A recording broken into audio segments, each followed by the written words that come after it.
আল্লাহ আমার রব, এই রবি আমার সব। দামে দামে তন মনে তারি অনুভব। তোমার দুনিয়াতে আমি যেদিকে তাকাই, অথই নিয়ামতে ডুবে আছি সবাই।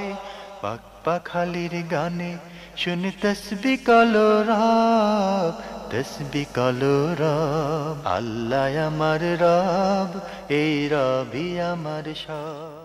আসসালামু আলাইকুম। প্রিয় দর্শক, আপনারা কেমন আছেন?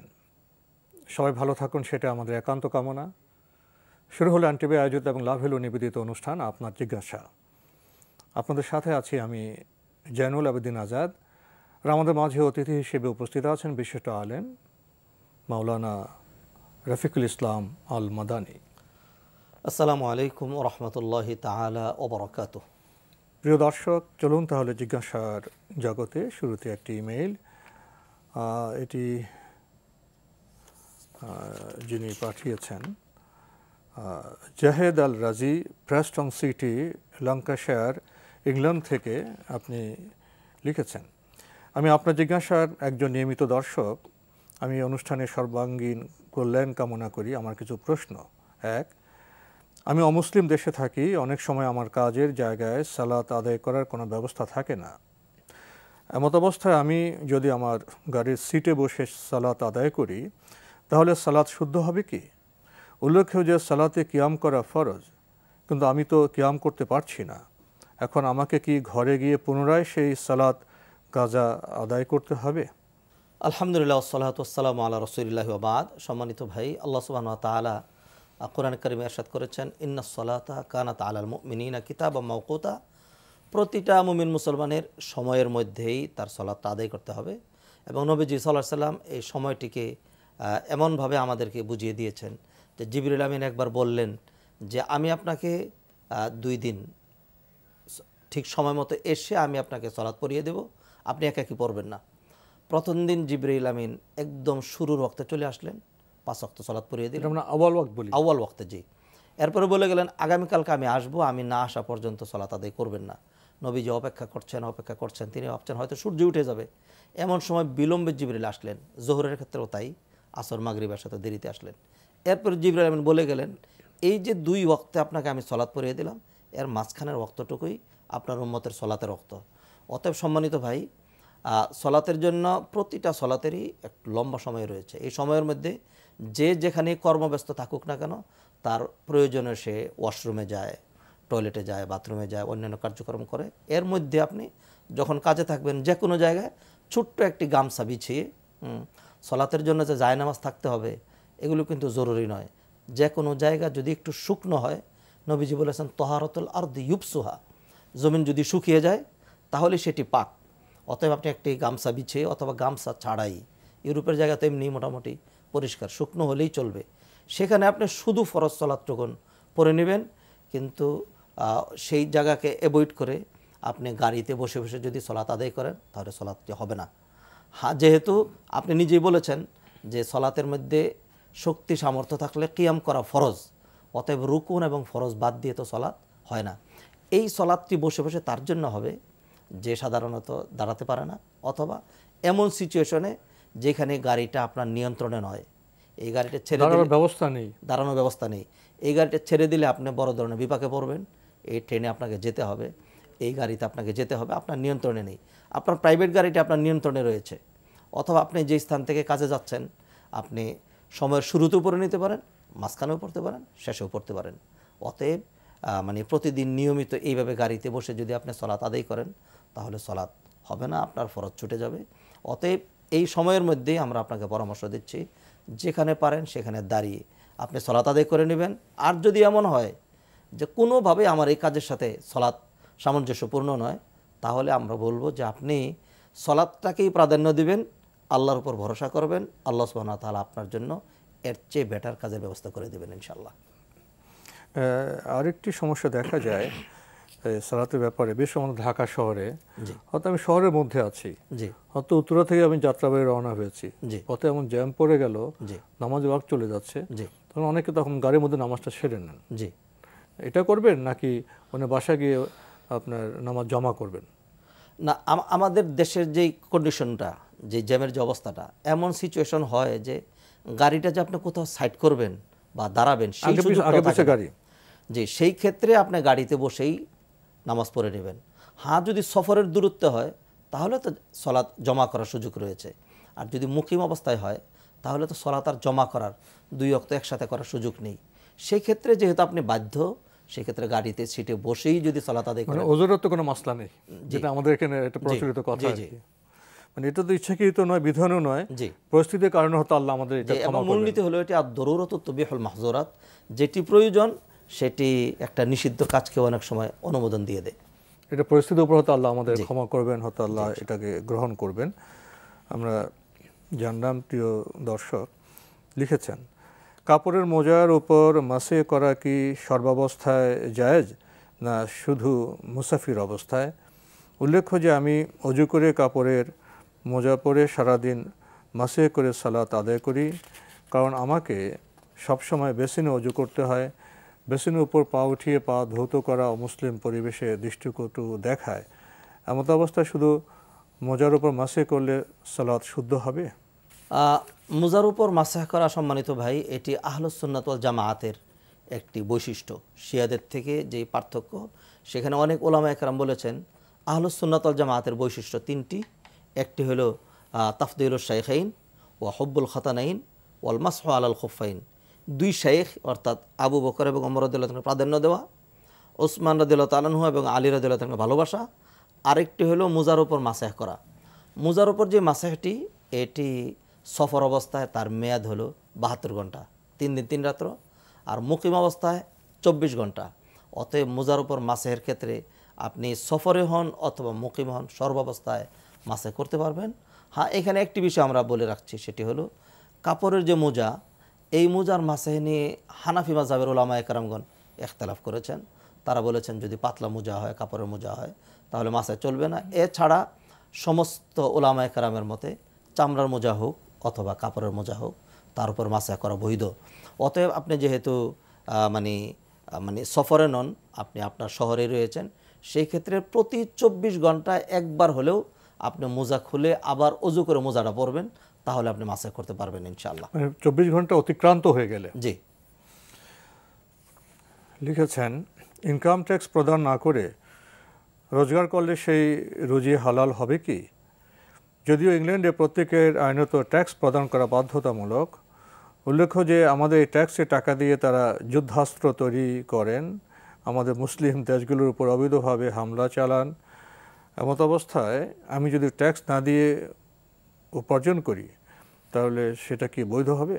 সম্মানিত ভাই, দেখুন, যেহেতু ওই দেশগুলো আপনাকে পাশাপাশি তারা বিভিন্ন রকম সুযোগ সুবিধাও দিচ্ছে, অতএব ট্যাক্সগুলো ফাঁকি না দেওয়া উচিত। ট্যাক্স দিবেন, ট্যাক্স দিয়েই আপনি বৈধভাবে কামাই করবেন। আর যদি কোনোভাবে যদি এমন হয় যে ট্যাক্স দিলেন না, এর কারণে আপনি কোনো রকম জায়জামেলার সম্মুখীন হলেন না, এর মধ্যে আপনার যে ইনকামটা হবে সেটি ইনশাআল্লাহ শরীয়তের দৃষ্টিতে হারাম হবে না। তবে মানে এটি যেন একটি নেচারে পরিণত না হয়।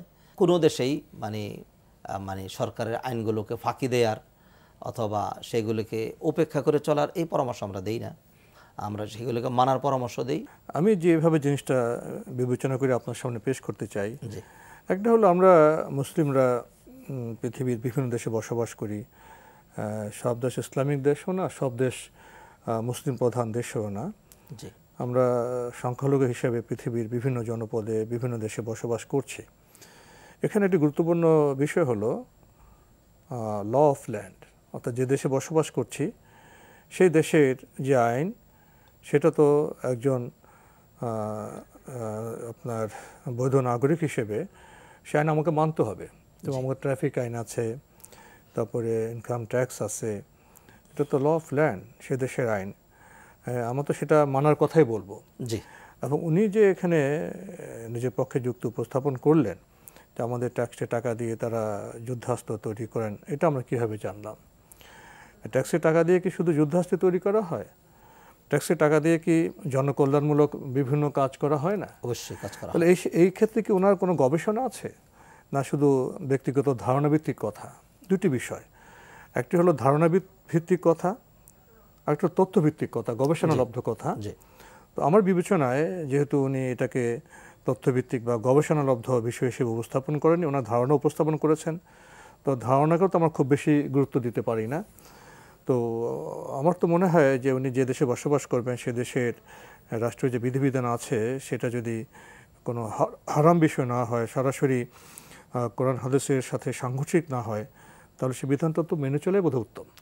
আমরা সেজন্যই মানে এই আইনগুলো মানার প্রতি আমরা উদ্বুদ্ধ করি। তবে কেউ যদি তার মনের দুর্বলতাতেই হোক অথবা মানে তার ইমানের দুর্বলতার কারণে হোক ট্যাক্স যদি কেউ ফাঁকি দেয়, তাহলে তার ইনকামটা কি হারাম হয়ে যাবে, যে প্রশ্নটি তিনি করেছেন। সেই ক্ষেত্রে আমরা বলেছি যে ইনকামটা হয়তো হারাম হবে না, তবে এটি একজন মানুষের নেচার হওয়া উচিত না। সেখানে যদি কোনো ভুল হয়, জি, কোন ত্রুটি হয়, সেটা দায়িত্ব তাকে বহন করতে হবে। জি।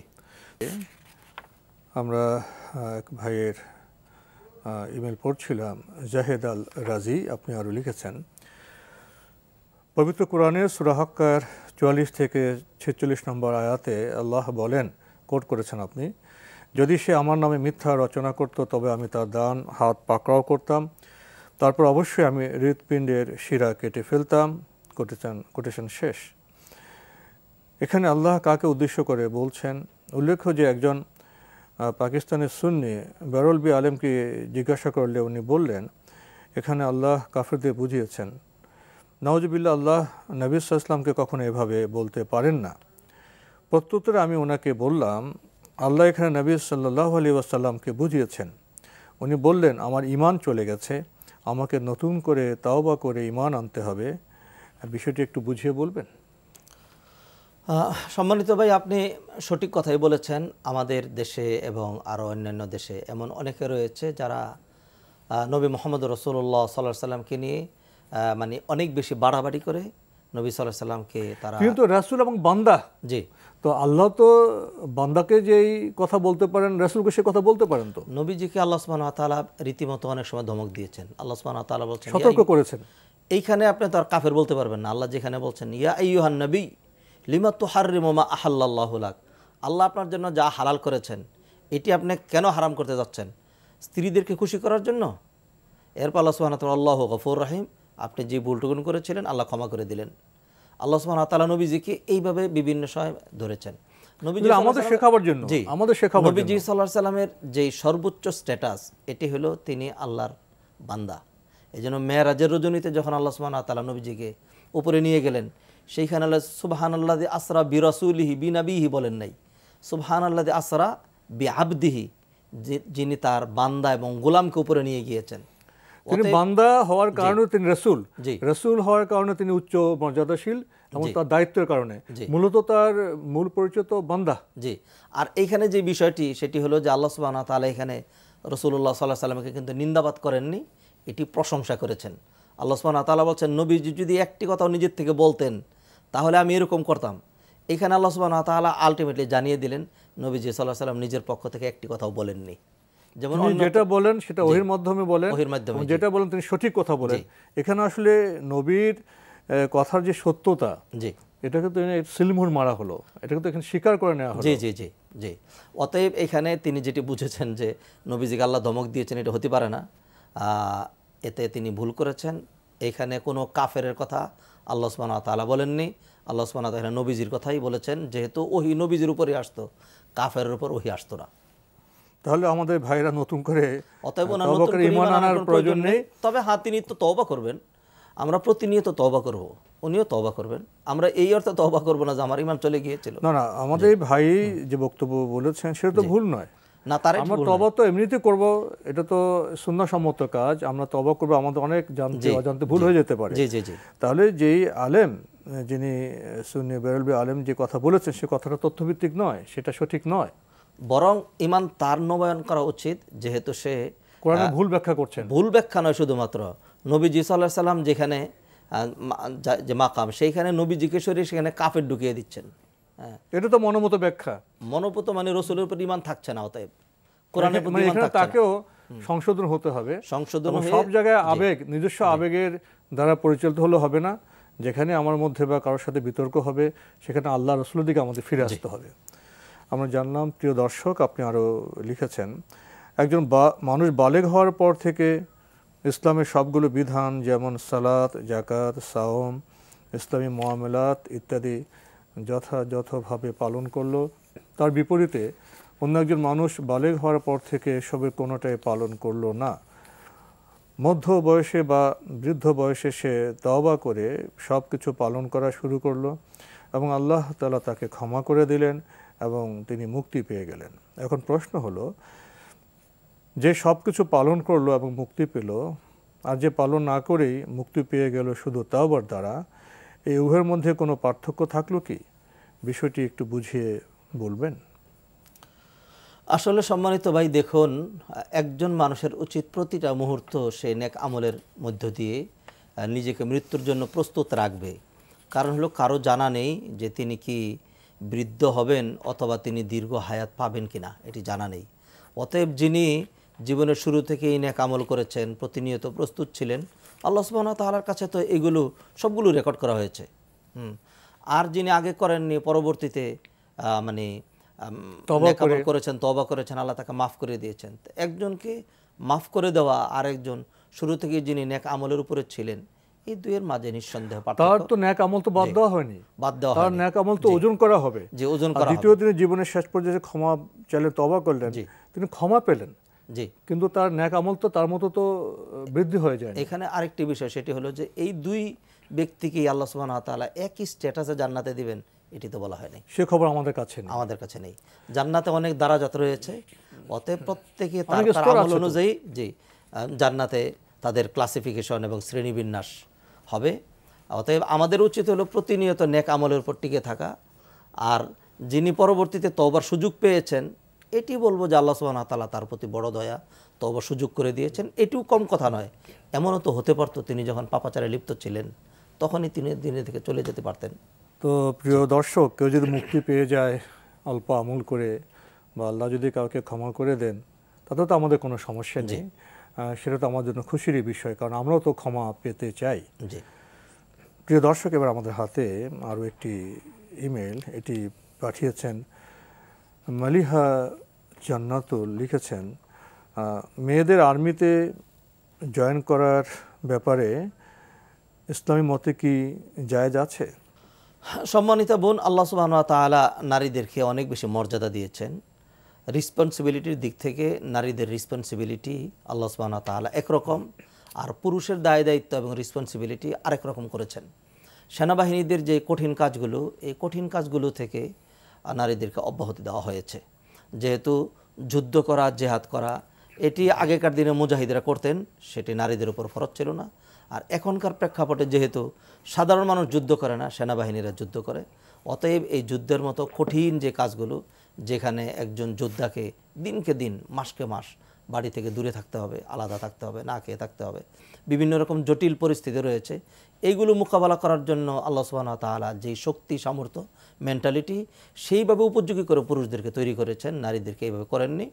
একান্ত প্রয়োজন মেটানোর জন্য যতটুকুন দরকার, যেমন পুলিশের মধ্যে কিছু মহিলা থাকা, যাতে মানে ক্রাইমের সাথে যদি কিছু নারীরা জড়িয়ে পড়ে, তখন তাদেরকে সার্চ করার জন্য, তাদেরকে করার জন্য অতটুকুনি আমাদের জন্য নারীদেরকে অ্যালাউ করা লাগবে। এর বাহিরে একেবারে হুবহু পুরুষরা যত সেক্টরে যেভাবে তারা আত্মনিয়োগ করবে, যত কাজ তারা করবে, আমরা একবার সময়ের শেষে নারীদেরকে একেবারে প্রতি ক্ষেত্রে এত জটিল দায়িত্ব দেওয়া, এটি কিন্তু ইসলাম বলে না। আপনি তো আপনার সেনাবাহিনীর ব্যাপারে পদাতিক বাহিনীর কথা বললেন, গোলন্দাজ বাহিনীর কথা বললেন, কিন্তু আসলে আমরা অতীতে ইতিহাসের প্রথম দিকে লক্ষ্য করেছি, এখন লক্ষ্য করেছি যুদ্ধে শুধু গোলন্দাজ, বিমান বাহিনী, নৌবাহিনী, পদাতিকরা থাকে না।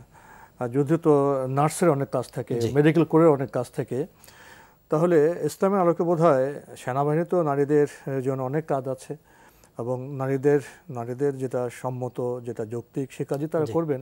মূল কথা হলো যে প্রয়োজনীয় কাজে আর্মিতে, সেনাবাহিনী তো নারীদের তো চাকরিতে যোগ দেওয়ার তো সুযোগ আছে না, না, প্রয়োজন মাফিক ব্যাপারটা যেন এত ব্যাপক না হয় যে পুরুষদের যত বেশি যেটা যৌক্তিক হবে অতটুকুন পর্যন্ত। আমরা তো এখানে কোনো কম্পিটিশনের কথা বলছি না, আমাদের প্রয়োজন মাফিক সঙ্গত হবে, যেটা নারীদের জন্য শোভন হবে এবং যেটা একটা জাতির জন্য প্রয়োজন হবে। মূল কথাটা হলো যে সে প্রয়োজন অনুযায়ী আর্মিতে তো মেয়েদের ঢোকার তো একটা সুযোগ আছেই, সীমিত পরিসরে।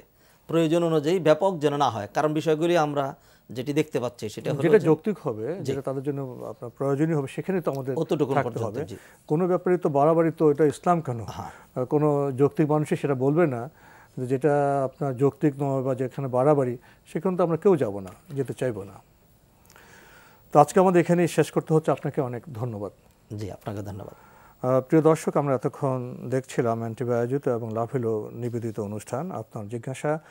আমাদের অনুষ্ঠান আপনারা এনটিভি অনলাইনেও দেখতে পারবেন, ভিজিট করুন www.ntvbd.com। এছাড়া ইউটিউবে এবং আমাদের ভেরিফাইড ফেসবুক পেজেও আমাদের অনুষ্ঠান দেখতে পারবেন। প্রিয় দর্শক, শেষে এসে আমরা একটি প্রশ্ন পেলাম। এসব বিষয়ে আসলে কিছু পূর্ব প্রস্তুতিও থাকা প্রয়োজন। হঠাৎ প্রশ্ন পেয়ে গেলাম যে মেয়েদের আর্মিতে জয়েন করার ব্যাপারে ইসলামের মতে জায়েজ আছে কিনা। আমাদের শেখ খুব চমৎকারভাবে বলেছেন যে যৌক্তিকভাবে সীমিত পর্যায়ে যেখানে প্রয়োজন সেখানে তো যেতেই পারবে। উদাহরণ হিসেবে আমরা বলেছি যেমন নার্সিংয়ের কাজে তো দরকারি আছে, আরও অনেক প্রয়োজনীয় কাজ আছে যেটা তা করতে পারবেন। বিজ্ঞান প্রযুক্তির কাজেও তারা সহায়তা করতে পারেন, ডাটা কালেকশনে সহায়তা করতে পারেন। আমরা তো দেখেছি আপনার মক্কা মদিনাতে, সেখানে নিরাপত্তার কাজে কিন্তু মহিলারা আছে, কিন্তু কোনো বাড়াবাড়ি হবে না, অযৌক্তিক বিষয় থাকবে না। যেখানে যৌক্তিক, যেটা সঙ্গত, সেখানে তো নারী হোক নর হোক তারা দেশের সেবা তো করতেই পারে। জি, আমরা জানলাম। প্রিয় দর্শক, মহান আল্লাহ আমাদের সহায় হন। চিঠি লিখুন, প্রশ্ন পাঠান আমাদের ঠিকানায়। পরিচালক আপনার জিজ্ঞাসা, এনটিভি, বিএসসি ভবন, 7ম তলা, 102 কাজী নজরুল ইসলাম এভিনিউ, কারওয়ান বাজার, ঢাকা 1215। আপনারা ইমেলও করতে পারেন। আমাদের ইমেল অ্যাড্রেস আপনার জিজ্ঞাসা @ntvbd.com। প্রিয় দর্শক, মহান আল্লাহ আমাদের সবাইকে নিরাপদে রাখুন, রাখুন শান্তিতে। আসসালামু আলাইকুম। আল্লাহ আমার রব, এই রবি আমার সব, দামে দামে তুন মনে তারি অনুভব। আল্লাহ আমার রব, এই রবি আমার সব।